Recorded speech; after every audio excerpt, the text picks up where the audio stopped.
Hello and a very warm welcome to BBC World News. Work is continuing in Ukraine to restore electricity to homes, hospitals and critical infrastructure following the ninth wave of Russian missile strikes on Friday. There's growing anger about the constant attacks on civilian infrastructure as temperatures in many regions are below freezing. President Zelensky said Moscow still had enough missiles for several heavy strikes. Well, our Ukraine correspondent Hugo Bachega is in the capital, Kyiv. And Hugo, give us an update about these strikes and what their impact has been. Yeah, Mariam, so we had an update this morning from the Kyiv mayor who said water has now been fully restored to the capital, but parts of the city remain without power and heating. And as you can see, it is cold here, it's been raining, so a very difficult situation for people, not only here in the capital, but in other parts of Ukraine who remain without heating and water, and in some places temperatures are below freezing. So to give you an idea of the scale of the attack on Friday, the authorities said Russia had fired 76 missiles, so one of the largest airstrikes by Russia since the beginning of the war, and the air defense shot down 60 of those missiles, but more than a dozen ended up hitting targets across the country. The authorities said 9 power stations were hit.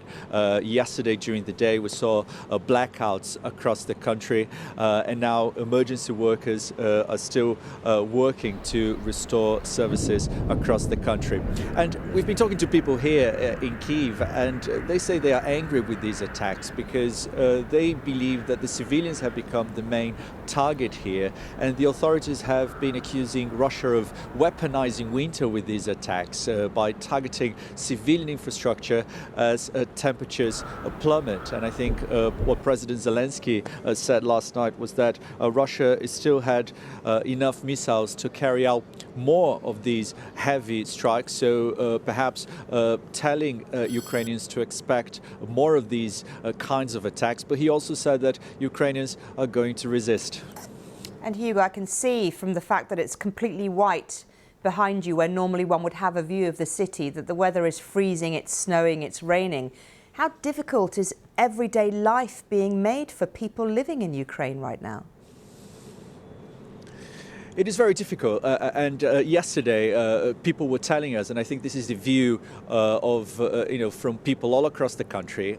They have to endure hours and hours of blackouts every day, and then if there's no electricity in some places, there's no heating, there's no water. Obviously, people are adjusting their lives. They're buying generators. They are adjusting their lives to live with the reality of constant blackouts.